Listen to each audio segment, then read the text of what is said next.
Good morning. Share ചെയ്തേക്കുന്ന screen clear അല്ലേ നിങ്ങൾക്ക്?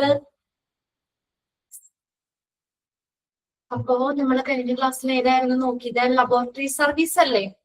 മൊഡ്യൂള് 2 ഫാർമസി കഴിഞ്ഞു. രണ്ടാമത്തെ ചാപ്റ്റർ, രണ്ടാമത്തെ അല്ല മൂന്നാമത്തെ, നമ്മുടെ രണ്ടാമത്തെ ചാപ്റ്റർ. ഒന്നാമത്തെ ചാപ്റ്റർ ആണത് ഫാർമസി ആണ്. രണ്ടാമത്തെ ഏതാണ്?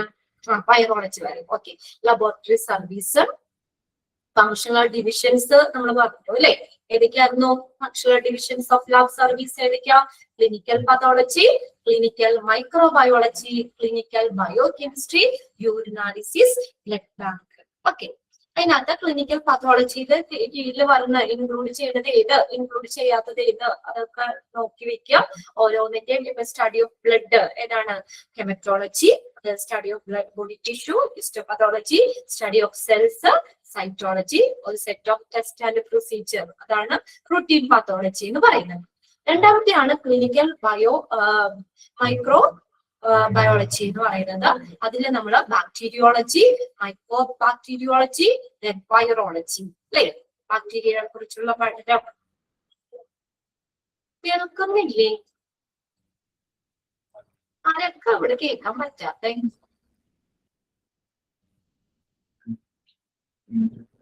കേൾക്കല്ലേ? എന്ത്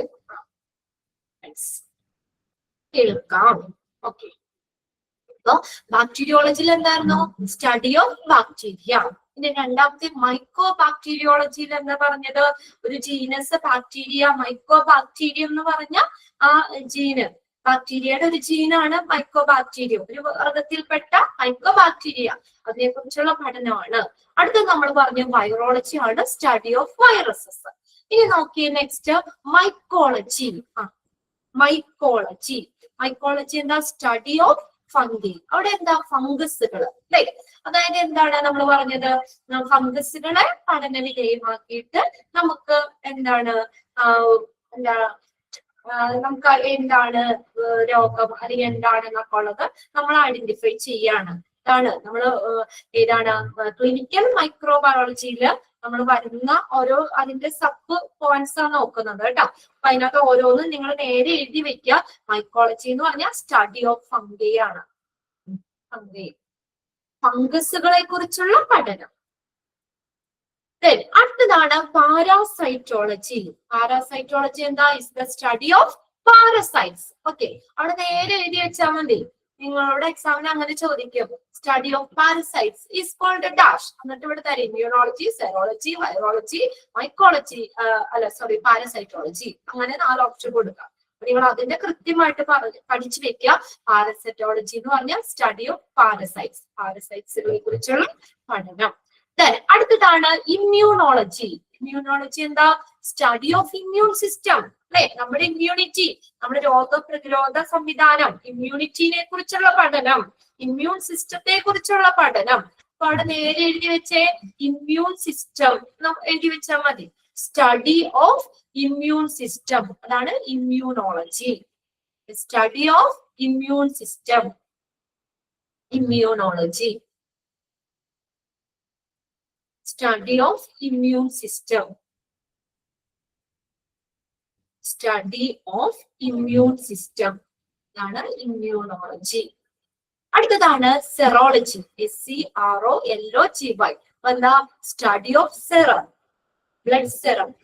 ബ്ലഡ് സെറത്തെ കുറിച്ചുള്ള പഠനം അവിടെ എഴുതി വെക്കുക കേട്ടോ. സെറം എന്ന് പറഞ്ഞാൽ എന്താ? Clear liquid part of the blood ആണ്. ബ്ലഡിലെ സെറത്തെ കുറിച്ചുള്ള പഠനം ആണ് serology. The study of blood serum. SCRUM. SCRUM. Okay, clear ആണല്ലോ അല്ലെ? അത് ബാക്ടീരിയനെ കുറിച്ചുള്ള പഠനം ബാക്ടീരിയോളജി. ബാക്ടീരിയ ഏതാണ്? മൈക്രോ ബാക്ടീരിയനെ കുറിച്ചുള്ളതാണ് micro bacteriology. Study of viruses ആണ് വൈറോളജി. മൈക്കോളജി എന്ന് പറഞ്ഞാൽ സ്റ്റഡി ഓഫ് ഫംഗി, ഫംഗസുകള്. അടുത്ത പാരസൈറ്റ്സിനെ കുറിച്ചുള്ളതാണ് പാരസൈറ്റോളജി. ഇമ്മ്യൂൺ സിസ്റ്റത്തെ കുറിച്ചുള്ള പഠനം study of immune system, immunology. Serology, study of blood serum. Okay, ആ ടേബിൾ കംപ്ലീറ്റ് ആയി, ആ ഒരു ബോക്സ് കംപ്ലീറ്റ് ആയി. നെക്സ്റ്റ് ആണ് ക്ലിനിക്കൽ ബയോകെമിസ്ട്രി. മൂന്നാമത്തെയാണ് കേട്ടോ, ക്ലിനിക്കൽ ബയോകെമിസ്ട്രി. ക്ലിനിക്കൽ ബയോകെമിസ്ട്രി എന്ന് പറഞ്ഞാൽ നമ്മുടെ ശരീരദ്രവങ്ങളും അതുപോലെ കലകളിലും നടത്തുന്ന വിവിധ തരത്തിലുള്ള പരിശോധനകളും രീതികളുമാണ്. അതായത് നമ്മൾ അതിന്റെ രണ്ട് രീതിയിൽ അവിടെ താഴെ പറയുന്നുണ്ട്. ഇത് പറയുമ്പോൾ നിങ്ങൾക്ക് കുറച്ചും കൂടി ക്ലിയർ ആവും. നമ്മുടെ ശരീരദ്രവങ്ങളിലും അതുപോലെ വിവിധ തരം കലകളിലും ഒക്കെ നടക്കുന്ന ബയോകെമിക്കൽ പരിശോധനകളാണ് ഇത് ക്ലിനിക്കൽ ബയോകെമിസ്ട്രി എന്ന് പറയുന്നത്. അതിനെ നമുക്ക് രണ്ട് സെക്ഷനായിട്ട് പറഞ്ഞിട്ടുണ്ട്. ബയോകെമിക്കൽ അനാലിസിസും ഹോർമോണൽ അസീസും. ബയോകെമിക്കൽ അനാലിസിസ്, അതായത് ബയോകെമിക്കൽ അനാലിസിസ് എന്ന് പറഞ്ഞു കഴിഞ്ഞാൽ നമ്മുടെ ശരീരത്തിലുള്ള എൻസൈംസ്, ലിപ്പിഡ്സ്, പ്രോട്ടീൻസ് ഇതിന്റെയൊക്കെ ലെവലില്ലേ അത് മെഷർ ചെയ്യുന്നതാണ്. Detecting the measuring of level of hormones, enzymes, hormones വരില്ല, എൻസൈംസ്, പ്രോട്ടീൻസ്, അങ്ങനെയുള്ളത്, കാർബോഹൈഡ്രേറ്റ്, അങ്ങനെയുള്ള അതിന്റെയൊക്കെ ലെവല് മെഷർ ചെയ്യുന്നതാണ്. ജസ്റ്റ് നിങ്ങളൊന്ന് എഴുതി വെച്ചോ. ബയോകെമിക്കൽ അനാലിസിസ് എന്ന് പറഞ്ഞാൽ method of detecting and measuring, method of detecting and measuring the level of various substance, measure of various substance like enzymes, lipids,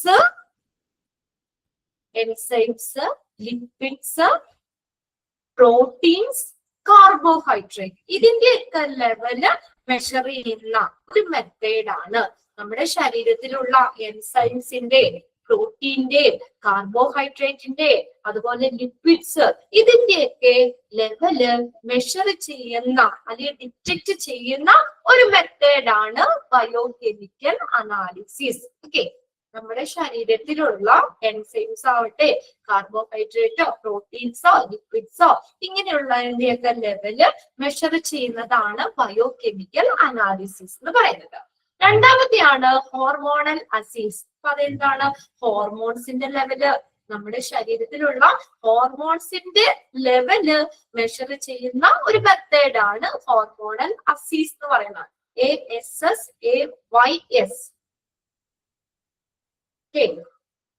Measure the level of hormones in the body. Measure the level of hormones in the body. Clear ആയോ രണ്ടും? Biochemical അനാലിസിസിൽ നമ്മുടെ ശരീരത്തിലുള്ള enzymes, carbohydrate, proteins, lipids ഇതിന്റെയൊക്കെ level എത്രത്തോളം ഉണ്ട് അത് detect ചെയ്യുന്നത് അല്ലെങ്കിൽ അതിന്റെ ആ ലെവല് മെഷർ ചെയ്യുന്ന ഒരു മെത്തേഡാണ് ബയോകെമിക്കൽ അനാലിസിസ് എന്ന് പറയുന്നത്. ഹോർമോണൽ അസീസ് പേരിൽ നിന്ന് തന്നെ അറിയാം, നമ്മുടെ ശരീരത്തിലുള്ള ഹോർമോണിന്റെ ലെവല് മെഷർ ചെയ്യുന്നതാണ്. നമ്മുടെ ശരീരത്തിലുള്ള ഹോർമോണിന്റെ ലെവല് മെഷർ ചെയ്യുന്നതാണ് ഹോർമോണൽ അസീസ്. അപ്പൊ ആ ടേബിള് നിങ്ങൾ പഠിച്ചു വെക്കണം കേട്ടോ. എന്തായാലും ഒരു ക്വസ്റ്റ്യൻ നമുക്ക് എക്സാമിന് അതിന് പ്രതീക്ഷിക്കാം. ഒന്നുകിൽ ഓരോന്നിന്റെ കീഴിൽ വരുന്നത് ഏതാണെന്ന് നമുക്ക് ചോദിക്കാം, അല്ലെങ്കിൽ അതില് ഓരോന്നും തരാം കേട്ടോ. സ്റ്റഡി ഓഫ് എന്ന് പറഞ്ഞുകൊണ്ട് ഏതൊക്കെയാണെന്നുള്ളത് പഠിച്ചു വെക്കാം. അവിടെ ബോക്സ് ടിക്കിട്ട് വെക്കാം. ഇനി അടുത്തത് അവിടെ ഒരു ഹൈറാർക്കിയാണ് കൊടുത്തേക്കുന്നത് കേട്ടോ. ലബോറട്ടറി സർവീസുമായി ബന്ധപ്പെട്ട ഒരു ഹൈറാർക്കി. അതായത് ഇവിടെ കുറച്ച് പൊസിഷൻ പറയുന്നുണ്ട്. ലാബിലെ ലബോറട്ടറിയിലെ കുറച്ച് പൊസിഷനും വരുന്നുണ്ട്. അവർക്കുടെ എഡ്യൂക്കേഷൻ എന്താണ്, അവർക്കുടെ വിദ്യാഭ്യാസ യോഗ്യതകള്, അവർക്കുടെ റെസ്പോൺസിബിലിറ്റി. ഇതിന് നിങ്ങൾ ഈ പൊസിഷനും റെസ്പോൺസിബിലിറ്റിയും പഠിക്കണം. എഡ്യൂക്കേഷൻ നമ്മളൊന്ന് മനസ്സിലാക്കി വെച്ചാൽ മതി. അതിന് പിന്നെ ഒന്ന് രണ്ട് എക്സ്പാൻഡഡ് ഫോം അവിടെ ചോദിക്കാൻ ചാൻസ് ഉണ്ട്. അത് ഞാൻ എക്സ്പാൻഡ് ചെയ്ത് പറഞ്ഞു തരാം. പിന്നെ നിങ്ങൾ പഠിക്കേണ്ടത് ഇപ്പോ ഒന്നാമത്തെ ലബോറട്ടറി ഡയറക്ടറാണ്, അദ്ദേഹത്തിന്റെ റെസ്പോൺസിബിലിറ്റി. അപ്പൊ നമുക്ക് ആ റെസ്പോൺസിബിലിറ്റി തന്നിട്ട് ഫസ്റ്റ് റെസ്പോൺസിബിലിറ്റി ഈസ് ദിസ് ചോദിക്കാം. ഇത് ആർക്കുടെ റെസ്പോൺസിബിലിറ്റി ആണ് എന്ന് ചോദിക്കാം. നിങ്ങൾ എന്ത് പഠിക്കണം? അവിടുത്തെ ആ പൊസിഷനും പഠിക്കണം, റെസ്പോൺസിബിലിറ്റിയും പഠിക്കണം. എഡ്യൂക്കേഷൻ ട്രെയിനിങ്, അതായത് എഡ്യൂക്കേഷൻ ക്വാളിഫിക്കേഷൻ മനസ്സിലാക്കി വെക്കുക. അതിൽ ഒന്ന് രണ്ടെണ്ണം എക്സ്പാൻഡ് ചെയ്യാനുണ്ട്, അത് ഞാൻ പറയാം. അത് നിങ്ങളൊന്ന് നോട്ട് ചെയ്തെടുത്താൽ മതി. ഓക്കെ, ഫസ്റ്റത്തെയാണ് ഹൈറാർക്കിയില് ലബോറട്ടറി ഡയറക്ടർ ആണ് പൊസിഷൻ പറഞ്ഞേക്കുന്നത്. പൊസിഷൻ ഏതാ? Laboratory director. അദ്ദേഹത്തിന്റെ ഡിഗ്രി നോക്കിയേ, doctoral degree or MD PhD. MD PhD ആണ്. Sometimes a medical laboratory scientist, board certification recommended. ആരാകാം? ബോർഡ് സർട്ടിഫിക്കേഷൻ റെക്കമെൻഡ് ചെയ്തിട്ടുള്ള മെഡിക്കൽ ലബോറട്ടറി സയന്റിസ്റ്റ് ആവാം ലബോറട്ടറി ഡയറക്ടർ. ആ ഒരു പൊസിഷനിൽ ഇരിക്കുന്ന ആള് എന്ന് പറയുന്നത് മെഡിക്കൽ ലബോറട്ടറി സയന്റിസ്റ്റ് അദ്ദേഹമാകാം. ഡോക്ടോറൽ ഡിഗ്രി ഹയർ ഡിഗ്രി ആണ് കേട്ടോ, ഹയസ്റ്റ് അക്കാദമിക് ഡിഗ്രി ആണ് ഡോക്ടോറൽ ഡിഗ്രി എന്ന് പറയുന്നത്. ദാറ്റ് ഈസ് അവിടെ കൊണ്ടുവരുന്ന ബ്രാക്കിൽ MD PhD എന്തായാലും നിർബന്ധമായിട്ട് വേണം. മാസ്റ്റർ ഡിഗ്രി PhD വേണം, MD PhD വേണം. ഇനി അദ്ദേഹം എന്താ ചെയ്യുന്നത് നോക്കി, റെസ്പോൺസിബിലിറ്റി നോക്കി. Control and manage all the lab operation and ensure quality patient care. ലാബിലെ എല്ലാ പ്രവർത്തനങ്ങളിലെയും കൺട്രോൾ, നിയന്ത്രണവും മാനേജ്മെന്റും അതുപോലെ തന്നെ പേഷ്യൻസിന് എന്താണ് നല്ല ക്വാളിറ്റി കെയർ ഉറപ്പുവരുത്തുക, എൻഷുർ ചെയ്യുക. അതാണ് അദ്ദേഹത്തിന്റെ റെസ്പോൺസിബിലിറ്റി. ഇവിടെ കഴിഞ്ഞ നിങ്ങളുടെ തൊട്ട് മുന്നുള്ള ബാച്ചിന്റെ ക്വസ്റ്റ്യൻ പേപ്പറിൽ ഉണ്ടായിരുന്നു who controls and manage all the lab operation. ആരാണ് അണ്ടർലൈൻ ചെയ്ത് വെച്ചേ? ആരാണ് ലാബിലെ എല്ലാ പ്രവർത്തനങ്ങളെയും കൺട്രോൾ ചെയ്യുക, മാനേജ് ചെയ്യുന്നത്? ആരാണ്? ലബോറട്ടറി ഡയറക്ടർ ആണ്. കണ്ടോ? ആൻഡ് എൻഷ്യൂർ, അതുകൂടാതെ എന്താണ്, പേഷ്യൻസിന് നല്ല ക്വാളിറ്റി കെയർ ഉറപ്പുവരുത്തുന്നു. അടുത്ത നോക്കിയേ, explain the test result with consulting pathologist. പതോളജിസ്റ്റുമായിട്ട് നമ്മൾ കൂടി ചേർന്ന് ടെസ്റ്റ് റിസൾട്ടുകൾ വിശദീകരിക്കുന്നു. Explain test result with consulting pathologist. പതോളജിസ്റ്റുമായിട്ട് ചേർന്ന് ടെസ്റ്റ് റിസൾട്ടുകൾ എക്സ്പ്ലെയിൻ ചെയ്യുന്നു. അതിൽ ഫസ്റ്റത്തെ ആ സെന്റൻസ് ഒന്ന് അണ്ടർലൈൻ ചെയ്തിടുക. ആ റെസ്പോൺസിബിലിറ്റി തന്നിട്ട് ആർക്കിടെയാണെന്ന് ചോദിക്കാം. ലബോറട്ടറി ഡയറക്ടർ ആണ്. ക്ലിയർ അല്ലേ? ഒന്നാമത്തത് control and manage all lab operation and ensure quality patient care. ആർക്കുള്ള റെസ്പോൺസിബിലിറ്റി? Laboratory director. രണ്ടാമത്തെയാണ് technical supervisor. Technical supervisor doctoral degree ഉണ്ട്. That is example MD or PhD. രണ്ടും വേണ്ട, ഒന്നിൽ MDO അല്ലെങ്കിൽ PhD മതി. MD or PhD, may be masters or bachelor degree, experience with board certification. Board സർട്ടിഫിക്കേഷനുമായിട്ട് master degree ആ ഒരു അല്ലെങ്കിൽ ബാച്ചിലർ ഡിഗ്രി എക്സ്പീരിയൻസ് ഉണ്ടായിരിക്കണം. Master degree or bachelor degree and experience ഉണ്ടായിരിക്കണം വിത്ത് ബോർഡ് സർട്ടിഫിക്കേഷൻ. അദ്ദേഹം എന്താ ചെയ്യുന്നത്? ടെക്നിക്കൽ സൂപ്പർവൈസർ എന്താ ചെയ്യുന്നത്? Provides supervision of technical and scientific function of the lab. ലാബിലെ ടെക്നിക്കൽ ആയിട്ടുള്ള, സയന്റിഫിക് ആയിട്ടുള്ള, ശാസ്ത്രീയമായിട്ടുള്ള പ്രവർത്തനങ്ങൾ അതിന്റെ മേൽനോട്ടം. ശ്രദ്ധിച്ചേ അവിടെ, supervision of technical and scientific function. ഇനി അത് മാറിപ്പോവോ? ടെക്നിക്കൽ സൂപ്പർവൈസർ ആണ് അദ്ദേഹത്തെ. എന്താണ് എന്തിന്റെ സൂപ്പർവിഷനാ? Supervision of technical and scientific function of the lab. ആരാണ്? Technical supervisor. മാറിപ്പോവല്ലോ. എന്തിന്റെയാണ്? ടെക്നിക്കൽ എന്ന് അവിടെ ഉണ്ട് അല്ലെ? സൂപ്പർവിഷൻ ഓഫ് ടെക്നിക്കൽ എന്നുണ്ട്. അപ്പൊ നമുക്ക് നേരെ എഴുതാം ആരാണ്? ടെക്നിക്കൽ സൂപ്പർവൈസർ ആണ്. മനസ്സിലാക്കി വെക്കുക കേട്ടോ. ലാബിലെ എല്ലാ പ്രവർത്തനങ്ങളും നിയന്ത്രിക്കുന്നതും അതിനെ മാനേജ് ചെയ്യുന്നതും ലബോറട്ടറി ഡയറക്ടർ ആണ്. പിന്നെ അടുത്തൊരു പൊസിഷൻ ആണ് ടെക്നിക്കൽ സൂപ്പർവൈസർ. അദ്ദേഹം എന്താ ചെയ്യുന്നേ? ആ പേര് ഇങ്ങനെ അറിയാം, സൂപ്പർവൈസർ ആണ്. അദ്ദേഹം സൂപ്പർവിഷൻ ചെയ്യാണ്, മേൽനോട്ടം വഹിക്കുന്നു. എന്തിനെ? Technical and scientific functions of the lab. ഇനി നോക്കിയേ, ജനറൽ സൂപ്പർവൈസർ ഉണ്ട്. Maybe the same person as the lab director. Lab director the same person ആവാം, or technical supervisor ആകാം. general supervisor എന്ന് പറഞ്ഞ ഒരു പൊസിഷനിൽ ഇരിക്കുന്ന ആള്. Maybe the same person of lab director or technical supervisor and same person ആകാം. Depending on the lab and experience. ലാബിനെ ഡിപ്പെൻഡ് ചെയ്തിട്ട് അവരുടെ എക്സ്പീരിയൻസിന് ഇത് വെച്ചിട്ട് MLS, MT or MLT may be qualification ആണ്. അത് മൂന്നിന്റെ എക്സ്പാൻഡഡ് ഫോം നിങ്ങൾ ആ ടെക്സ്റ്റിന്റെ മുകളിൽ സ്ഥലമുണ്ടല്ലോ എഴുതി വെച്ചവിടെ. ആ ഹയറാർക്കിയുടെ മുകളിൽ കുറച്ച് സ്പേസ് ഇല്ലേ, അവിടെ ആ മൂന്നെണ്ണത്തിന്റെയും എക്സ്പാൻഡഡ് ഫോം ഒന്ന് എഴുതി വെക്കുക കേട്ടോ. ആ യോഗ്യത എഴുതിയേക്കാം. MLS എന്ന് പറഞ്ഞാൽ മെഡിക്കൽ ലബോറട്ടറി സയന്റിസ്റ്റ് ആണ്. Medical laboratory scientist. Medical laboratory scientist ആണ്. MT എന്ന് പറഞ്ഞാൽ മെഡിക്കൽ ടെക്നോളജിസ്റ്റ് ആണ്. TECHNOLOGIST. മെഡിക്കൽ ടെക്നോളജിസ്റ്റ് ആണ്. മെഡിക്കൽ ടെക്നോളജിസ്റ്റ് ആണ്. മെഡിക്കൽ ടെക്നോളജിസ്റ്റ് ആണ്. ദെൻ MLT എന്ന് പറഞ്ഞ ലബോറട്ടറി ടെക്നീഷ്യൻ ആണ്. ലബോറട്ടറി, അതാണ് മെഡിക്കൽ ലബോറട്ടറി ടെക്നീഷ്യൻ.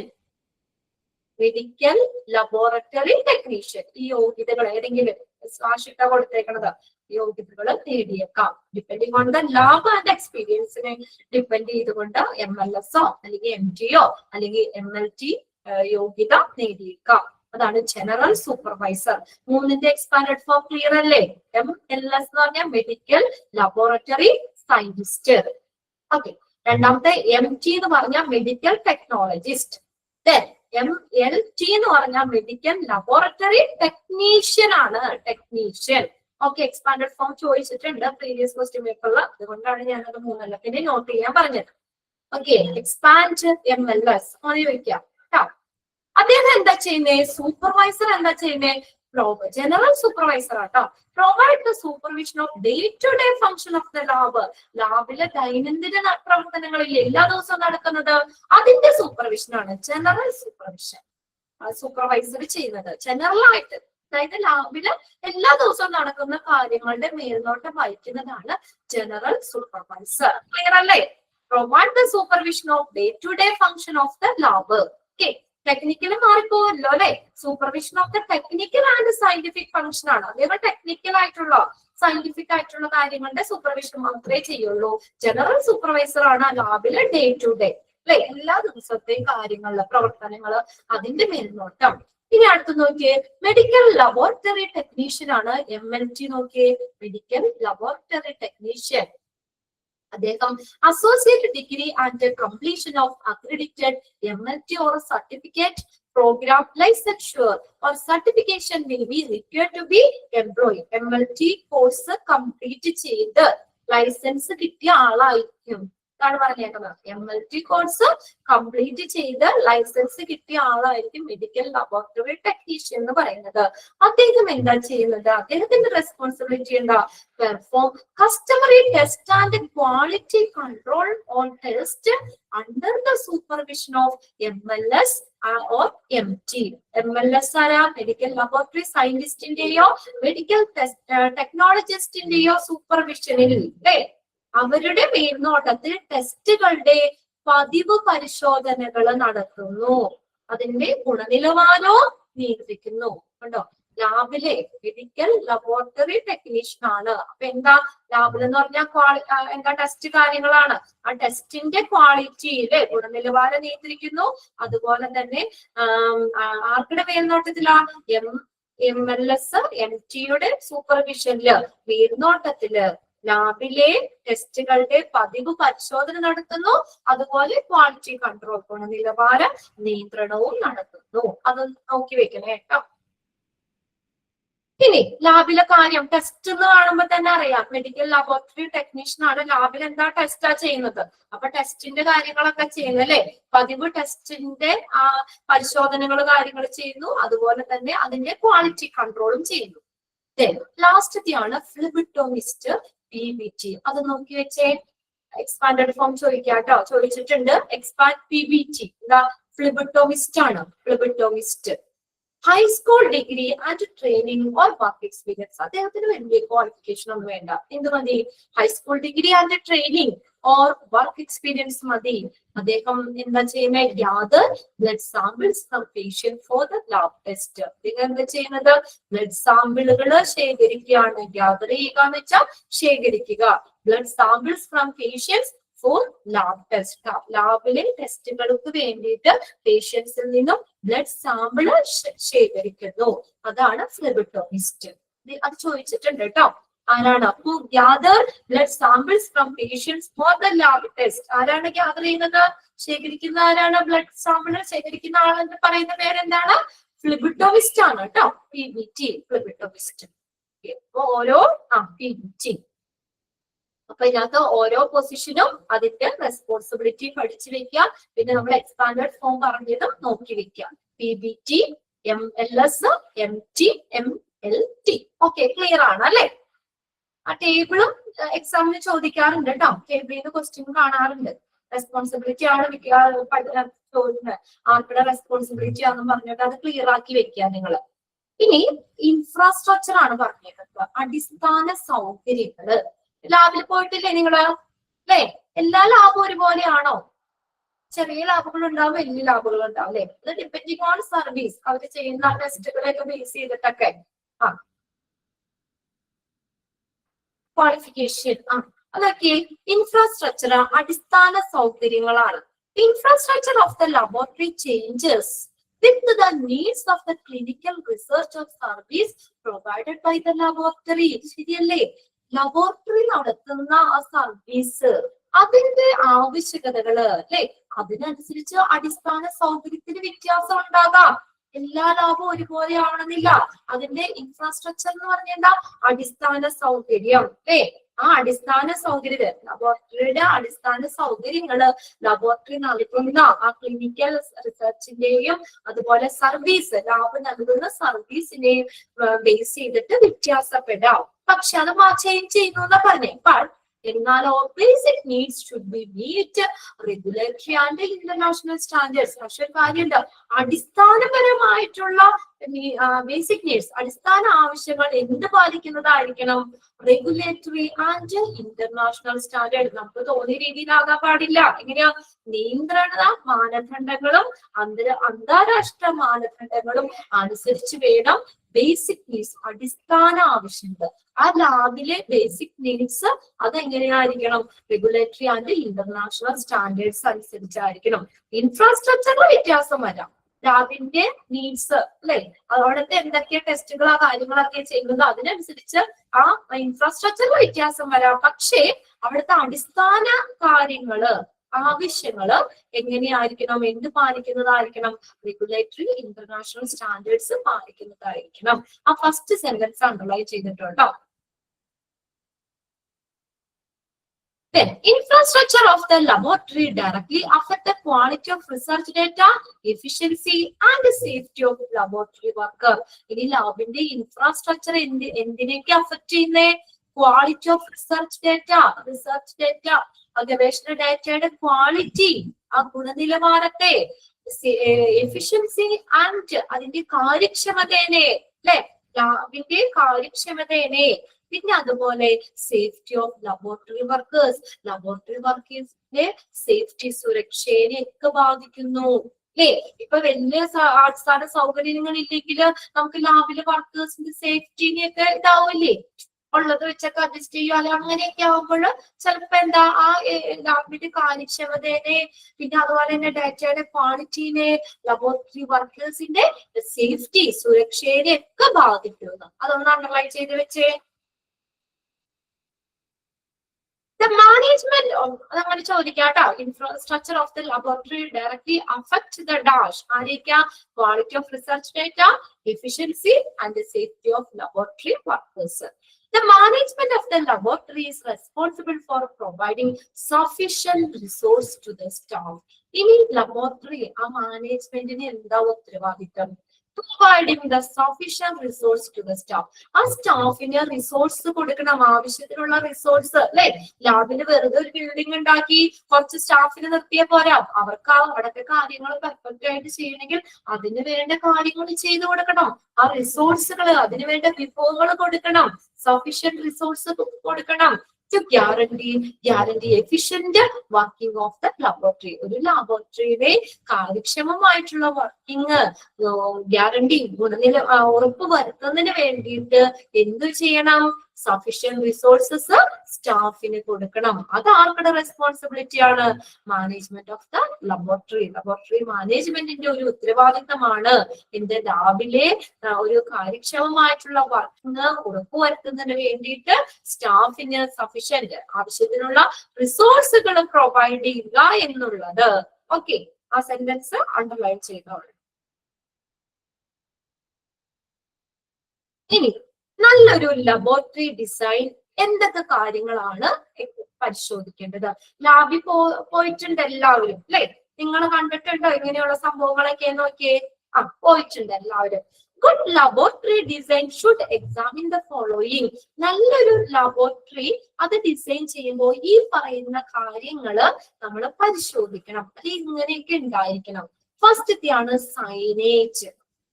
സൈനേജ് എന്ന സൈൻ ബോർഡുകൾ കാണാറില്ലേ? ലാബിന്റെ ഫ്രണ്ടിൽ തന്നെ ഒരു ബോർഡ് വെച്ചേക്കുന്ന sign ബോർഡുകള്. Signage within or outside the facility. ഉള്ളിലുണ്ടാകാം പുറത്തുണ്ടാകാം. ലാബിന്റെ ഉള്ളിലും വെക്കും, ലാബിന്റെ പുറത്തും സൈനേജ് വെക്കും. സൈനേജുകൾ വെക്കും. എന്ന് നോക്കിയേ, signage within or outside the facility. ആ ലാബിന് പുറമേയും അകത്തും എന്താണ് സൈനേജ് വെക്കും. Should be made available that consist of the following information. Important ആണ് കേട്ടോ. അവിടെ നോക്കി വെക്കുക, ആ സൈനേജിൽ എന്തൊക്കെ കാര്യങ്ങൾ ഉള്ളേന്ന്. ലാബിന്റെ ആ സൈൻ ബോർഡ്, അതിൽ എന്തൊക്കെയാ ഉള്ളത്? നെയിം, ലാബിന്റെ പേരുണ്ടാവൂലേ? അല്ലേ? ഉണ്ടാവില്ലേ? ഏത് ലാബാന്ന പേര്? ഇന്ന ലാബാന്നുള്ള പേര്. ലാബിന്റെ പേരുണ്ടാകും, രജിസ്ട്രേഷൻ നമ്പർ ഉണ്ടാകും. അവർക്കുടെ രജിസ്റ്റർ നമ്പർ, ആ ലാബ് രജിസ്റ്റർ ചെയ്തതിന്റെ നമ്പർ ഉണ്ടാകും. സർവീസ് ഓഫേർഡ്, അല്ലെ? എന്തൊക്കെ സർവീസുകളാണ് അവര് ഓഫർ ചെയ്യുന്നത്? അല്ലെ? ബ്ലഡ് ടെസ്റ്റ് ഉണ്ട്, യൂറിൻ ടെസ്റ്റ് ഉണ്ട്, അല്ലെ? എന്തൊക്കെ ലാബിൽ എന്തൊക്കെയാ സ്കാനിങ് അല്ലെങ്കിൽ എന്തൊക്കെ കാര്യങ്ങളാണുള്ള, അവരെന്തൊക്കെ സർവീസാ പ്രൊവൈഡ് ചെയ്യുന്നേ? അതിന്റെ ലിസ്റ്റ് ഉണ്ടാവും. വർക്കിംഗ് അവേഴ്സ് ഉണ്ടാവും, അല്ലെ? അല്ലെങ്കിൽ നമ്മൾ എപ്പോഴാന്ന് വെച്ചാൽ ചെല്ലുന്നേ? ഉണ്ടാവില്ല. ഇത്ര സമയം മുതൽ ഇത്ര സമയം വരെയാണ് ലാബിന്റെ വർക്കിംഗ് അവേഴ്സ്. അപ്പൊ നമ്മൾ നോക്കുമ്പോ ടൈം ഉണ്ടാകും, അല്ലെ? അതായത് അപ്പൊ നമുക്ക് നോക്കുമ്പോ ആ സമയത്ത് പോയാൽ മതി. അല്ലെങ്കിൽ ചിലപ്പോ നമ്മള് സൈൻ ബോർഡ് ഒന്നും നമ്മൾ ചിലപ്പോ ലാബ് അടച്ചു പോകാം. അപ്പൊ അതുകൊണ്ട് അതുണ്ടാകും. പിന്നെ ആൻഡ് കോണ്ടാക്ട് നമ്പർ. ഇനി എന്താ? കോണ്ടാക്ട് നമ്പർ ഉണ്ടാവും. താഴെ ഫോൺ നമ്പർ. എന്തെങ്കിലും നമുക്കൊന്നും വിളിക്കണമെങ്കിൽ കോണ്ടാക്ട് നമ്പർ ഉണ്ടാവും, ലാബിന്റെ നമ്പർ ഉണ്ടാവും. Then fees for different test and services, അതും ഉണ്ടാവില്ലേ? ഓരോ ടെസ്റ്റിനുമുള്ള ഫീസ് എത്ര രൂപയാണ്, അല്ലെ? പാക്കേജുകൾ ഉണ്ടാകും. ഇത്രയും കാര്യങ്ങള് ആ സൈനേജ്, സൈൻ ബോർഡിൽ ഉണ്ടാകും. അപ്പൊ എന്തൊക്കെയാന്ന് പെട്ടെന്ന് നോക്കിയേ. ലാബിന്റെ പേര്, രജിസ്ട്രേഷൻ നമ്പർ, അവർ ഓഫർ ചെയ്യുന്ന സർവീസുകള്, വർക്കിംഗ് അവേഴ്സ് എത്രയാണ്, കോണ്ടാക്ട് നമ്പർ ഉണ്ടാവും, പല ടെസ്റ്റുകളുടെ ഫീസ് ഉണ്ടാവും. ഇതെല്ലാം ഉൾപ്പെടുന്ന സൈനേജ് ലാബിന്റെ പുറത്തും ഉണ്ടാവും, അകത്തും ഉണ്ടാകും. ക്ലിയർ ആണ് ഫസ്റ്റ് പോയിന്റ്? അപ്പൊ ആ കാര്യം ഉണ്ടാവും. നമ്മൾ ശ്രദ്ധിച്ചിട്ടുണ്ട്, നമ്മൾ കണ്ടിട്ടുണ്ട്. ഇനി അടുത്തത് എന്താ വേണ്ടേന്ന് നോക്കിയേ. Essential health and safety regulations. അത്യാവശ്യത്തിനുള്ള health and safety regulations. Okay, use safety signage as applicable. ഇനി സേഫ്റ്റി സൈനേജ് ഉണ്ടാകും, അല്ലേ? സേഫ്റ്റി സൈനേജുകൾ ഉണ്ടാവും. നമ്മള് ലാബിലാണെങ്കിലും നമുക്ക് ആ ഏരിയയിലേക്ക് പോകാൻ പാടില്ല. അത്യാവശ്യമായിട്ടുള്ള ആരോഗ്യ സുരക്ഷാ നിയന്ത്രണങ്ങള് ബാധകമായിട്ടുള്ള എല്ലാ സേഫ്റ്റി സൈനേജ് ഉണ്ടാകും. അത് കണ്ടിട്ടുണ്ടോ നിങ്ങള്? അല്ലെങ്കിൽ സേഫ്റ്റി ബോർഡുകൾ, കാര്യങ്ങളൊക്കെ, സൈൻ ബോർഡുകൾ. Yes, okay. അത് സേഫ്റ്റിക്ക് വേണ്ടിയാട്ടോ. പേഷ്യൻസിന്റെ ആണെങ്കിലും സേഫ്റ്റിക്ക് വേണ്ടിയിട്ട് സേഫ്റ്റി ബാധകമായിട്ടുള്ള എല്ലാ സേഫ്റ്റി സൈനേജുകളും ഉണ്ടാകും. പിന്നെ emergency plan, fire, chemical spillage, lab accident and disaster management plan. ഇനി അത്യാവശ്യമായിട്ടുള്ള എന്തെങ്കിലും എമർജൻസി ആസൂത്രണ കാര്യങ്ങള്, ഫയർ വരുമോ, അല്ലെങ്കിൽ എന്തെങ്കിലും കെമിക്കൽസ് ചോർച്ചകൾ വരുമോ, ലാബ് ആക്സിഡന്റ്സ്, അങ്ങനെയുള്ള എമർജൻസി പ്ലാൻസ് ഉണ്ടാകും. അതുപോലെ ഡിസാസ്റ്റർ മാനേജ്മെന്റ് പ്ലാൻ, ദുരന്ത നിവാരണം, അതിന്റെ ആ പ്ലാൻ ഉണ്ടാവും. Emergency plan, disaster management plan ഉണ്ടാകും. പിന്നെ കോൺസ്റ്റന്റ് പവർ സപ്ലൈ, സ്ഥിരമായിട്ടുള്ള ഒരു പവർ സപ്ലൈ ഉണ്ടാകുന്നു. കോൺസ്റ്റന്റ്, ലാബിലൊക്കെ കറണ്ട് ഇല്ലാതിരിക്കാൻ അല്ലെങ്കിൽ അങ്ങനെയൊന്നും പറ്റില്ലല്ലോ, അല്ലെ? അല്ലെങ്കിൽ നമ്മൾ അതിന്റെ ജനറേറ്റർ സംഭവങ്ങളൊക്കെ അപ്പോഴും അവൈലബിൾ ആയിരിക്കും അവിടെ. സ്ഥിരമായിട്ടുള്ള ഒരു പവർ സപ്ലൈ വേണം, ഇലക്ട്രിസിറ്റി വേണം. ഓക്കെ, അടുത്ത് നോക്കിയ വെന്റിലേഷൻ, നല്ല വെന്റിലേഷൻ വേണം. എൻവയോൺമെന്റ് കൺട്രോൾ, ടെമ്പറേച്ചർ, ഹ്യൂമിഡിറ്റി, ഇതിനെയൊക്കെ കൺട്രോൾ ചെയ്യാനായിട്ട് വെന്റിലേഷൻ, എൻവയോൺമെന്റ് കൺട്രോൾ വേണം. ആൻഡ് ലൈറ്റിംഗ് അറേഞ്ച്മെന്റ്, അല്ലെ? ഇതൊക്കെ വളരെ സൂക്ഷ്മമായിട്ടാണ് ഓരോന്നൊക്കെ ടെസ്റ്റ് ചെയ്യുന്നത്. അപ്പൊ നമുക്ക് സഫീഷ്യന്റ് ആയിട്ടുള്ള ഒരു അറ്റ്മോസ്ഫിയർ തന്നെയായിരിക്കണം. ടെമ്പറേച്ചർ, ഹ്യൂമിഡിറ്റി, ഇതൊക്കെ അതിന് ആപ്റ്റ് ആയിട്ടുള്ളതായിരിക്കണം. Ventilation, environment control and lighting arrangement വേണം. Then communication facility with the reference centers. Reference centersനുമായിട്ടുള്ള കമ്മ്യൂണിക്കേഷൻ ഫെസിലിറ്റി എന്ന് വെച്ചാൽ എന്താ? റെഫറൻസ് സെന്റേഴ്സ് എന്ന് പറഞ്ഞാൽ ഇപ്പൊ നമ്മൾ വേറെ മറ്റ് ബ്രാഞ്ച് ഇല്ലേ, ലാബിൽ തന്നെ വേറെ ബ്രാഞ്ചുകള് ചിലപ്പോ അവിടെ നിന്ന് വേറെ കുറച്ചും കൂടി ഒരു ഹൈ ഇതായിട്ടുള്ളത് അവർക്കുടെ വേറെ ബ്രാഞ്ച് അതിനോട് ബന്ധപ്പെട്ടത് അല്ലെ റെഫറൽ സെന്റേഴ്സ്. അതായത് അതിന്റെ മറ്റ് ബ്രാഞ്ചുകളൊക്കെ ആകാം. അങ്ങോട്ടേക്കുള്ള ഇപ്പൊ ചിലപ്പോ അവിടെ നിന്ന് വേറെ സ്ഥലത്തേക്ക് ഒന്നുകൂടി ടെസ്റ്റിനൊക്കെ വേണ്ടി അയക്കൂലേ, അങ്ങനെയൊക്കെ ഉണ്ടാവാലോ. അപ്പൊ അവർക്കുടെ മറ്റു ബ്രാഞ്ചുകളിലേക്കുമായിട്ടുള്ള ഒരു കമ്മ്യൂണിക്കേഷൻ ഫെസിലിറ്റി വേണം. ഡോക്ടേഴ്സ് പറയണ്ട. ഓക്കെ, ഇതാണ് communication facility with referral centres. Referral സെന്റേഴ്സുമായിട്ട് ബന്ധപ്പെട്ട സെന്റേഴ്സുമായിട്ടുള്ള കമ്മ്യൂണിക്കേഷൻ ഫെസിലിറ്റി വേണം. അടുത്തത് transport specimen or sample to referral centres. ആ ട്രാൻസ്പോർട്ടേഷൻ സൗകര്യം വേണം, ഉണ്ടാവും. ട്രാൻസ്പോർട്ട് സ്പെസിമെൻ ഓർ സാമ്പിൾ ഇങ്ങോട്ട് ടു റെഫറൽ സെന്റേഴ്സ്. റെഫറൽ സെന്റേഴ്സിലേക്കുള്ള സ്പെസിമെൻസ് അല്ലെങ്കിൽ സാമ്പിൾ അതിന്റെ ട്രാൻസ്പോർട്ടേഷൻ ഫെസിലിറ്റി വേണം. അടുത്ത നോക്കിയേ, lab area that contain carcinogen എന്ന് പറഞ്ഞ കെമിക്കൽസ് ആണ് കേട്ടോ. കെമിക്കൽസ്, റേഡിയോ ഐസോട്ടോപ്സുകള്, റേഡിയം, യുറേനിയം അങ്ങനെയുള്ള റേഡിയോ ഐസോട്ടോപ്സുകള്, ബയോ ഹസാർഡ്സ്, വേസ്റ്റുകള്, പിന്നെ lasers should be correctly marked with the proper warning sign. ഈ ഇങ്ങനെയുള്ള കാര്യങ്ങളിൽ ഇതൊക്കെ ഉള്ള ലാബ് ഏരിയ അത് പ്രോപ്പർ ആയിട്ട് നമ്മൾ വാർണിംഗ് സൈൻ വെച്ചിട്ട് കറക്റ്റ് മാർക്ക് ചെയ്യണമെന്ന്. കാർസിനോജൻ അല്ലെങ്കിൽ റേഡിയോ ഐസോട്ടോപ്സ് ആ ഒരു ഏരിയ ആണെങ്കിൽ അവിടെ എന്താണ് പ്രോപ്പർ വാർണിംഗ് സൈൻ വെക്കണം. ബയോ ഹസാർഡ്സ് ആയിട്ടുള്ളതാണെങ്കിൽ അതിന് പ്രോപ്പർ ആയിട്ടുള്ള ആ ഏരിയ അവിടെ കറക്റ്റ് ആയിട്ട് മാർക്ക് ചെയ്യണം, പ്രോപ്പർ വാർണിംഗ് സൈന് വെക്കണം. നമുക്ക് എന്താ പറയാ, പിന്നെ ലൈസറുകൾ ഇതൊക്കെയുള്ള ലേസർ ഏരിയ അങ്ങനെ ആ കറക്റ്റ് ആയിട്ട് ആ ഏരിയ മാർക്ക് ചെയ്ത് അവിടെ പ്രോപ്പർ ആയിട്ടുള്ള വാർണിംഗ് സൈനുകൾ വെക്കണം. Lab area that contain carcinogen, radioisotopes, biohazards and laser should be correctly marked എങ്ങനെ with the proper warning sign. To SQ എന്ന് പറഞ്ഞാൽ അവോയ്ഡ് എന്നുള്ള മീനിങ് ആട്ടോ, ഒഴിവാക്കുക. SQ എന്ന് പറഞ്ഞാൽ അവോയ്ഡ്, ഒഴിവാക്കുക. Cross contamination, the basic infrastructure facility should have a separated designated area for reception, for specimen collection, for waiting, work area, disposal area, cleaning of glasswares, toilet facility for staff and for patient. എന്താ നമുക്ക് ഈ cross contamination ഒഴിവാക്കാൻ, microbes ഒക്കെ transfer ചെയ്യുന്നതൊക്കെ ഒഴിവാക്കാനായിട്ട് infrastructure ഫെസിലിറ്റിയിൽ ഇങ്ങനെ separate ഏരിയകൾ വേണമെന്ന്. എല്ലാം ഒറ്റ ഒരു റൂമിലോ അങ്ങനെയൊന്നും ആവാൻ പാടില്ല, ഓരോന്നിനും സെപ്പറേറ്റ്. SQ എന്ന് പറഞ്ഞാൽ അവോയ്ഡ് എന്നുള്ള മീനിങ് ആട്ടോ. അവോയ്ഡ്, ഒഴിവാക്കുക. എന്തൊഴിവാക്കാൻ? ക്രോസ് കണ്ടാമിനേഷൻ ഒഴിവാക്കാം. അതായത് മൈക്രോബ്സ് ഒരാളിൽ നിന്നൊക്കെ മറ്റൊരാളിലേക്ക് ട്രാൻസ്ഫർ ചെയ്യുന്നത് അല്ലേ, അതൊക്കെ ഒഴിവാക്കുന്നതിന് വേണ്ടിയിട്ട്, ക്രോസ് കണ്ടാമിനേഷൻ ഒഴിവാക്കുന്നതിന് വേണ്ടിയിട്ട് പ്രത്യേകം ഡെസിഗ്നേറ്റഡ് ഏരിയ വേണം, പ്രത്യേക നിർദ്ദിഷ്ടമായിട്ടുള്ള മേഖലകൾ വേണം. റിസപ്ഷൻ ഒരു ഏരിയ എല്ലാ ലാബിലും തന്നെ ഇല്ലേ, റിസപ്ഷൻ ഒരു സെക്ഷൻ ആയിട്ട് കൊടുത്തേക്കാം. അല്ലാതെ ടെസ്റ്റ് ചെയ്യുന്നിടത്താണോ റിസപ്ഷൻ കൊണ്ടുവന്ന് വെച്ചേക്കുന്നത്? ആണോ? വേറെ അതിനൊക്കെ സെപ്പറേറ്റ് ഏരിയ ഇല്ലേ? എന്തിനാ? ഈ കണ്ടാമിനേഷൻ ഒഴിവാക്കാൻ വേണ്ടിയിട്ടാണ്.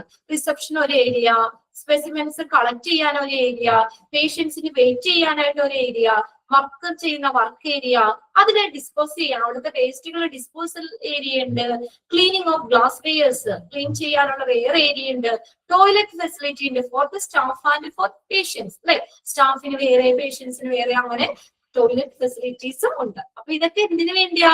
നമുക്ക് ഈ ക്രോസ് കണ്ടാമിനേഷൻ ഒഴിവാക്കുന്നതിന് വേണ്ടി എഴുതി വെക്കാട്ടെ. SQ എന്ന് പറഞ്ഞാൽ ഒഴിവാക്കുക, അവോയ്ഡ് ആണ്, ഒഴിവാക്കുന്നതിന് വേണ്ടിയിട്ട് ഇങ്ങനെ പ്രത്യേകം നിർദ്ദിഷ്ടമായിട്ടുള്ള ഏരിയകൾ ഉണ്ട്. അല്ലെങ്കിൽ എല്ലാം ഒരു സ്ഥലത്ത് ആണിക്കഴിഞ്ഞാൽ ഇങ്ങനെ ഇൻഫെക്ഷൻ ഒക്കെ സ്പ്രെഡ് ചെയ്യും. അത് ഒഴിവാക്കാൻ. ലാസ്റ്റ് പോയിന്റ് നോക്കിയേ, specimen or sample or slide storage facility വേണം. Include cold storage whenever applicable.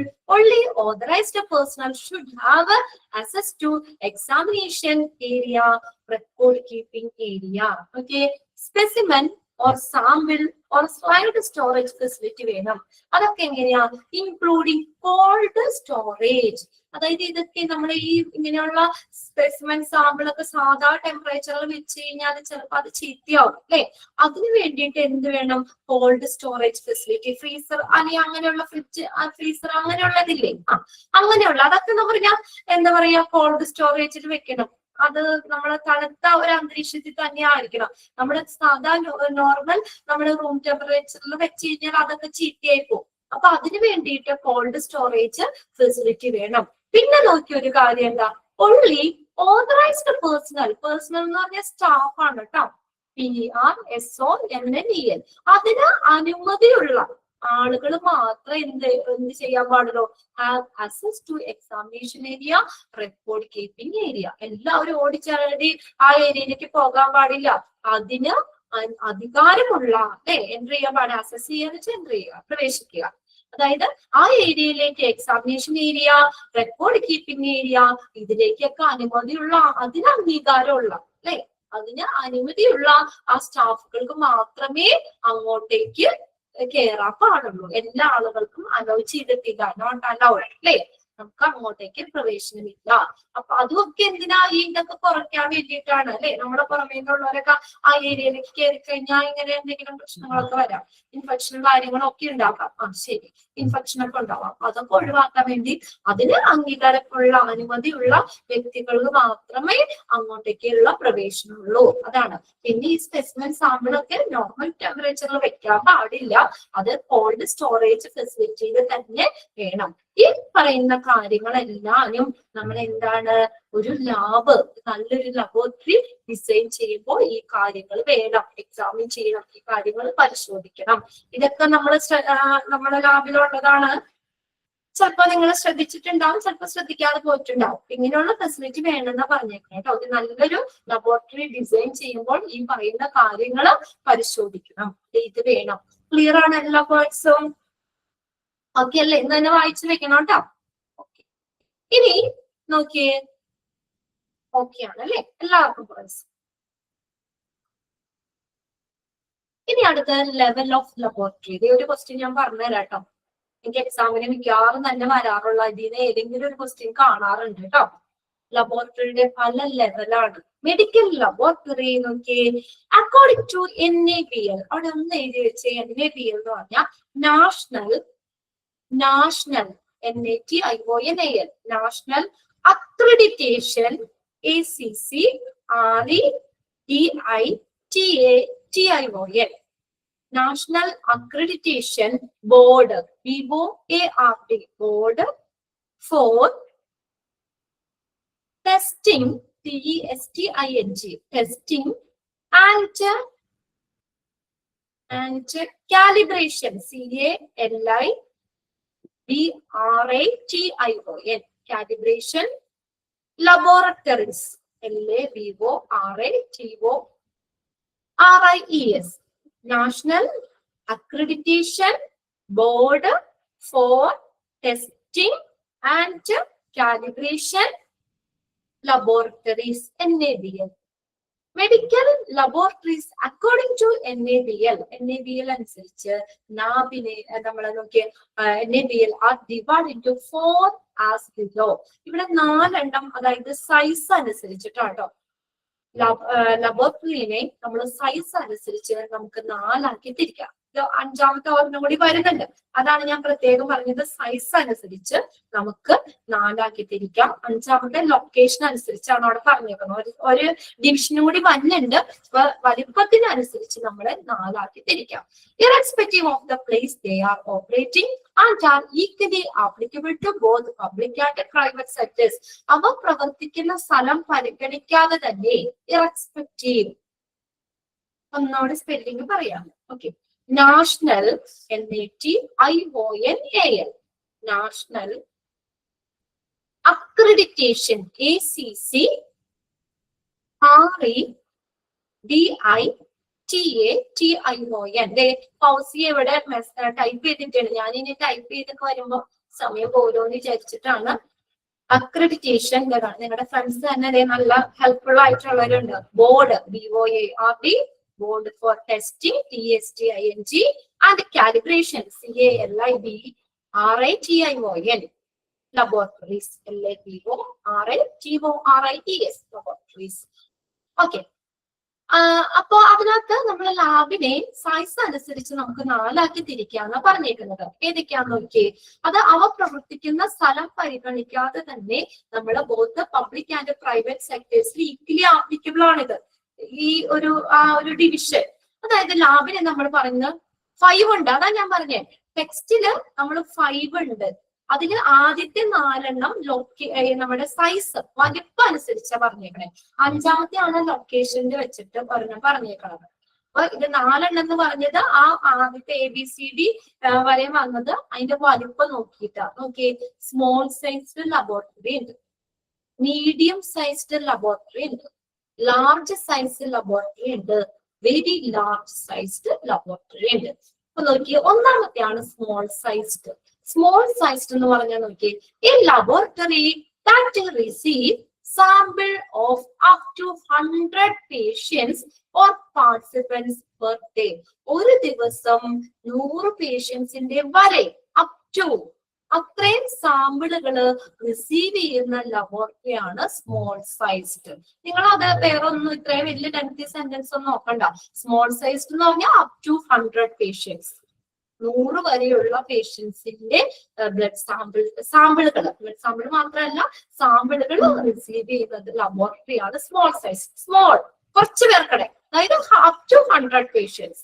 Receive the sample of up to 100 patient. അതാണ് ഏത് സ്മോൾ സൈസ്ഡ് ലബോറട്ടറി. ക്ലിയർ ആണ് അല്ലെ? 2ാമത്തെയാണ് മീഡിയം സൈസ്ഡ്. അത് എത്രയാ നോക്കിയേ, a laboratory that receive sample up to. ഇനിയിപ്പോ നമ്മൾ ആദ്യം 100 പറഞ്ഞത്, ഇനി 100 കഴിഞ്ഞ് നോക്കാം. 101 മുതൽ 101 മുതൽ 400 പേഷ്യൻസിന്റെ സാമ്പിള് ഒരു ദിവസത്തെ കാര്യമാട്ടോ, പെർ ഡേ ആണ് പറഞ്ഞേക്കണേ. അത്രയും റിസീവ് ചെയ്യുന്ന ലബോറട്ടറിയാണ് ഏത് മീഡിയം സൈസ്ഡ് ലബോറട്ടറി. എത്ര വരെയാണ്? 101 to 400. 101 മുതൽ 400 വരെ സാമ്പിള് കളക്ട് ചെയ്യുന്നതാണ് മീഡിയം സൈസ്ഡ് ലബോറട്ടറി. ഓക്കെ, ഇനി ലാർജ് സൈസ്ഡ് നോക്കിയേ, ഈ laboratory that receive samples more than 401. 401 മുതൽ 1000 ആളുകളുടെ വരെ ഏതാണ് പെർ ഡേയിലാണ് കേട്ടോ. അത്രയും സാമ്പിളുകൾ റിസീവ് ചെയ്യുന്ന ലബോറട്ടറിയാണ് ലാർജ് സൈസ്ഡ് എന്ന് പറയുന്നത്. ദെൻ വെരി ലാർജ് സൈസ്ഡ് എങ്ങനെയാ? More than 1000. 1000ൽ കൂടുതൽ പേഷ്യൻസിന്റെ സാമ്പിള് ഒരു ദിവസം റിസീവ് ചെയ്യുന്ന ലബോറട്ടറിയാണ് വെരി ലാർജ് സൈസ്ഡ്. നിങ്ങൾ ആ നമ്പർ വെച്ച് പഠിച്ചാൽ മതി. സ്മോൾ സൈസ് എന്ന് പറഞ്ഞാൽ അപ് ടു 100, മീഡിയം സൈസ്ഡ് എന്ന് പറഞ്ഞാൽ 101 to 400, ലാർജ് എന്ന് പറഞ്ഞാൽ 401 to 1000. ദെൻ വെരി ലാർജ് ആകുമ്പോൾ മോർ ദാൻ 1000. 1000ൽ കൂടുതൽ പേഷ്യൻസിന്റെ സാമ്പിള് റിസീവ് ചെയ്യുന്നു പെർ ഡേ. ക്ലിയർ ആയോ? 4 എണ്ണവും. അത് വലിപ്പം അനുസരിച്ചാണ്. അതിൽ നിന്ന് നിങ്ങൾക്ക് ആ ഡിവിഷൻ വരുമ്പോ അറിയാം. Small sized, medium sized, large sized, very large sized. Okay, അപ്പൊ അത് നേരെ ഒന്ന് നോട്ട് ചെയ്ത് വെച്ചേക്കാം. സ്മോൾ സൈസ്ഡ് എന്ന് പറയുമ്പോ ആ ഇത് നോക്കിയാൽ മതി, നിങ്ങൾക്ക് നമ്പർ നോക്കിയാൽ മതി. അത്രയും പേഷ്യൻസിന്റെ സാമ്പിള് റിസീവ് ചെയ്യുന്നു പെർ ഡേ. ഇനി 5ാമത്തെ ഒരെണ്ണം ഉണ്ട് ഇവിടെ. അത് ലൊക്കേഷൻ, മൾട്ടിപ്പിൾ ലൊക്കേഷൻ ആ പറഞ്ഞിരുന്നത്. Multiple location. A laboratory having more than one location in the same district with the same legal identity. Laboratory ഒരേ ഐഡന്റിറ്റിയിലുള്ള സെയിം ഡിസ്ട്രിക്റ്റില് ഒന്നിലധികം സ്ഥലങ്ങളില് ലബോറട്ടറി ഉണ്ടെന്നാ പറഞ്ഞേക്കുന്നത്. Laboratory have more than 1 location, ഒന്നിലധികം ലൊക്കേഷനിലുണ്ട്.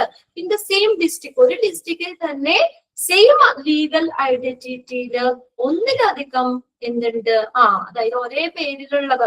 അത് നിങ്ങൾ കണ്ടിട്ടില്ലേ അല്ലെ? നമ്മുടെ ഒരു ലൊക്കേഷനിൽ തന്നെ അതിന്റെ ബ്രാഞ്ച് പോലെ സെയിം പേരുകളിൽ തന്നെയുള്ള ലാബുകള്, അതാണ് മൾട്ടിപ്പിൾ ലൊക്കേഷൻ എന്ന് പറഞ്ഞത്. 5 എണ്ണം കൊടുത്തിട്ടുണ്ട്. ആദ്യത്തെ 4 DDRC. ഓക്കെ, എക്സാമ്പിൾ വന്നോടെ ആദിത്യ രാഹുൽ അവിടെ എക്സാമ്പിൾ ഇട്ടുണ്ട്. DDRC എന്ന് പറഞ്ഞ ഒരു ഇത് മാത്രമല്ല അല്ലെ, അത് ഇഷ്ടം പോലെ ആ പേരിൽ ലാബുകൾ വേറെ ഉണ്ട്.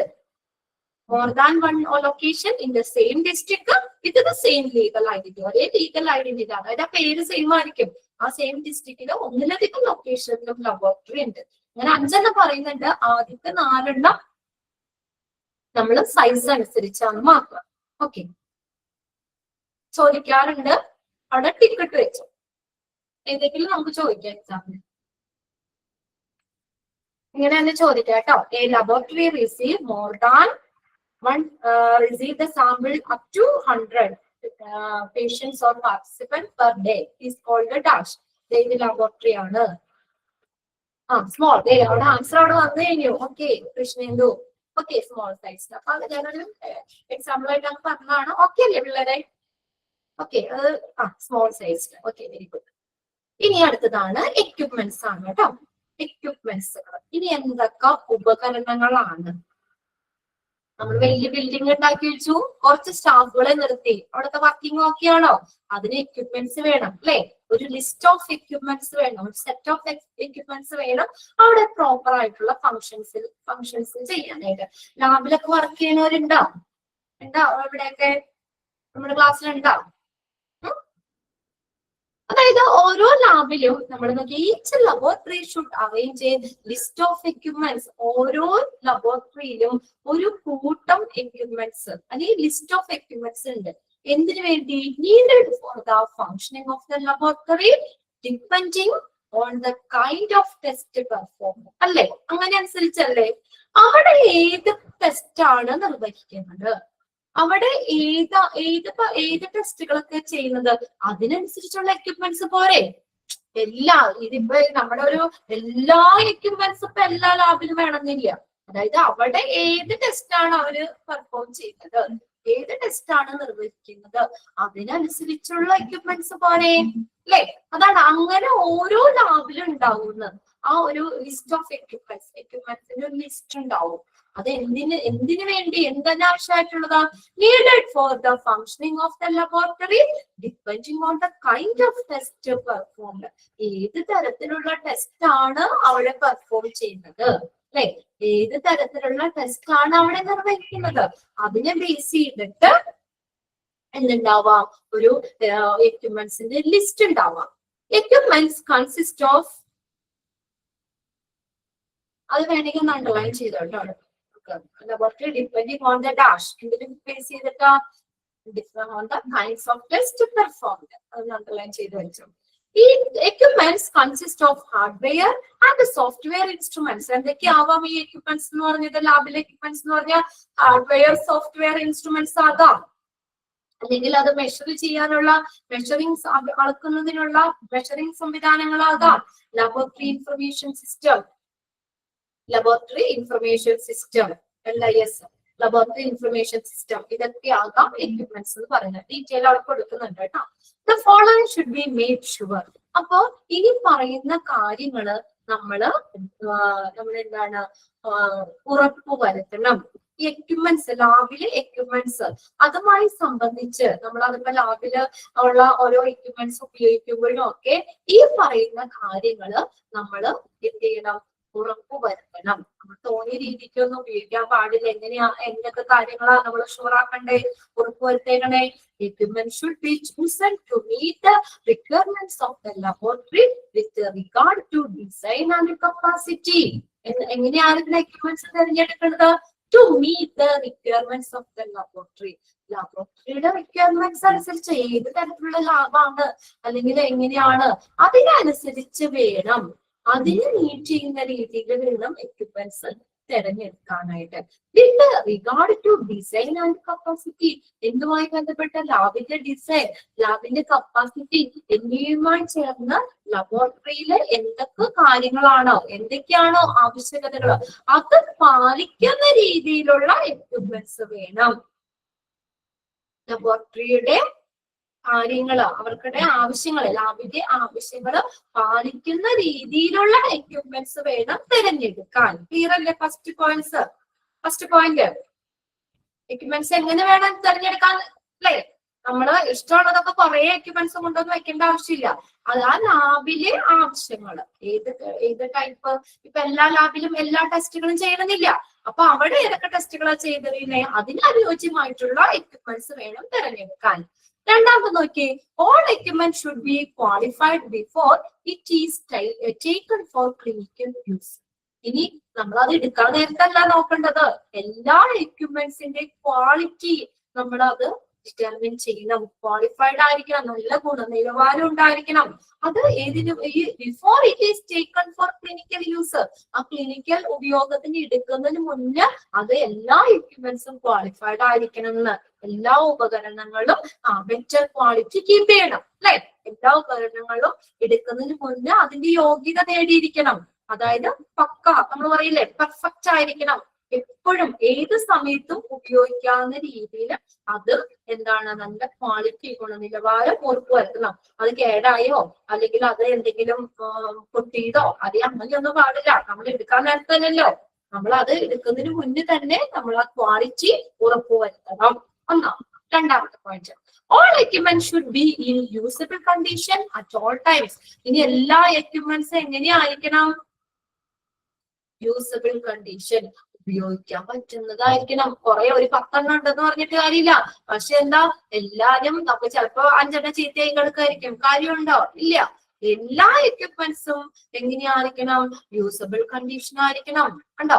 എല്ലാ എക്യുപ്മെന്റ്സും എല്ലാ സമയത്തും ഉപയോഗിക്കാവുന്ന രീതിയിലായിരിക്കണം. ഇനി regular inspection, cleaning and maintenance of equipment should be performed. അല്ലെ, പതിവായിട്ട് പരിശോധന നടത്തണം. എക്യുപ്മെന്റ്സുകളൊക്കെ എന്തെങ്കിലും ചീത്തയാണോ അല്ലെങ്കിൽ എന്തൊക്കെയാണോ, അത് ഓക്കെ അല്ലേ എന്നുള്ളത് റെഗുലർ ആയിട്ട് പരിശോധിക്കണം. അത് കറക്റ്റ് ആയിട്ട് ക്ലീൻ ചെയ്യണം. അതുപോലെ മെയിൻ്റനൻസ് നടത്തണം. അതെങ്ങനെയാ, അതൊക്കെ പെർഫോം ചെയ്യണം. Regular inspection, cleaning, maintenance of equipment should be performed. ഇതെല്ലാം നിർവഹിക്കണം. Maintenance performed as per the recommendation of the manufacturer or more as required. Example, with the overuse or aging of the equipment. ഇനി maintenance എപ്പോഴാണ് നമ്മൾ നിർവഹിക്കേണ്ടത്? ആരുടെ? മാനുഫാക്ചറിന്റെ റിക്കമെൻഡേഷൻ അനുസരിച്ച്. അതെങ്ങനെയാ? Or more as required. Example, with over use അല്ലെങ്കിൽ or ageing of equipment. എക്യുപ്മെന്റ്സിന് കാലപ്പഴക്കം വരുന്തോറും കാലപ്പഴക്കം സംഭവിക്കുന്തോറും, അതായത് നമ്മൾ അത് റിക്വയർഡ്, നമ്മൾ വിത്ത് ഓവർ യൂസ്, എക്സ്പയറി ഡേറ്റ് അല്ലെങ്കിൽ ഓവർ യൂസ് അമിതമായിട്ടൊക്കെ ഉപയോഗിക്കുമ്പോൾ, അപ്പൊ അങ്ങനെയൊക്കെ ഇത് വരുമ്പോൾ നമ്മൾ അതിന് എന്ത് ചെയ്യണം? നമ്മൾ അത് കറക്റ്റായിട്ട് കാര്യങ്ങളൊക്കെ നമ്മൾ നോക്കണം. അത് മാനുഫാക്ചറർ, ആ നിർമ്മാതാവിന്റെ റെക്കമെൻഡേഷൻ അനുസരിച്ച് as more as required with the over use or aging of equipments. അപ്പൊ അതൊക്കെ നമ്മൾ എപ്പോഴും എന്താ ചെയ്യണം? 2, 4 പോയിന്റ്സ് നോക്കി ഒന്നോടെ.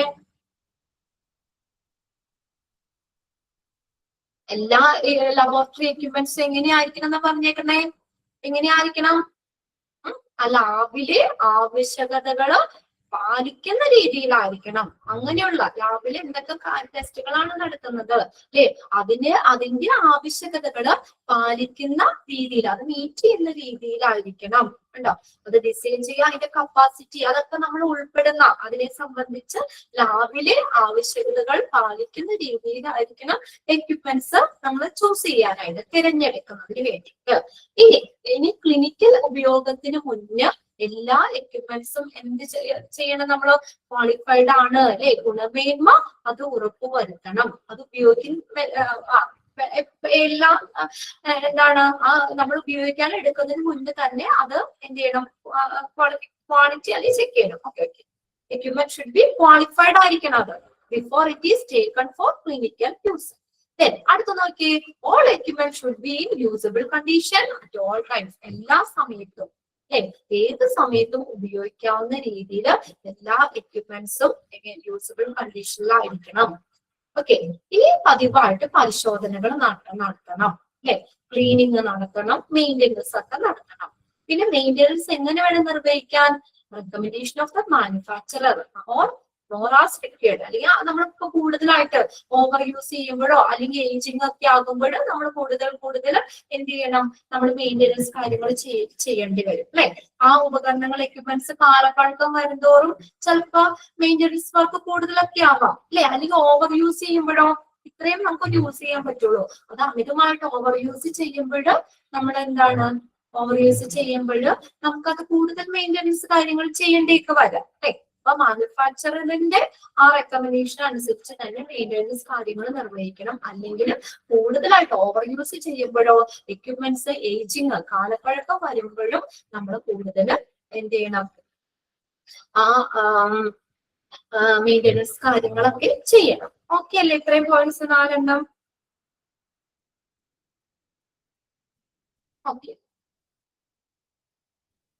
അതിനെ കൂടി പറയാം അല്ലെ? 5ാമത്തെ ഒരു പോയിന്റ് കൂടി നോക്കാം. ബാക്കി 3 ലബോറട്ടറി ഷുഡ് മെയിൻറ്റെയിൻ നീഡ്ഫുൾ അല്ലെ വേണ്ട. ബാക്കിട്ട് അടുത്ത് എക്സ്പാൻഡഡ് ഫോം അവിടെ എഴുതണം. എഴുതി വരുമ്പോ ഇതാവും സമയം വേണ്ട. 4 പോയിന്റ്സ് നമുക്ക് നിർത്താം. ബാക്കിട്ട് 4 അടുത്ത ക്ലാസ്സിൽ നോക്കാം. ഓക്കെ, ഇത്രയും കാര്യങ്ങളൊക്കെ ഓക്കെ അല്ലേ? നിങ്ങൾക്ക് ഫസ്റ്റ് മൊഡ്യൂളിലെ റോസ് മിസ് അത് എടുത്തായിരുന്നോ? ഒരു ചാപ്റ്റർ പറഞ്ഞത് തുടങ്ങിയോ? അത് തുടങ്ങിയില്ല. ICU ഇല്ലേ? എടുത്തില്ല അല്ലെ? ഓക്കെ, ചോദിച്ചതാണ് കേട്ടോ. എടുക്കാന്ന് പറഞ്ഞേ, മിസ് എടുക്കാന്നാണ് പറഞ്ഞത് അല്ലെ? Okay okay. 29 ആയില്ലേ? ഇനിയിപ്പോ തുടങ്ങിയാല് നമ്മൾ ഇനിയിപ്പോ അത് കഴിഞ്ഞു. ഓർമ്മിപ്പിക്കാൻ പറഞ്ഞു. Okay okay.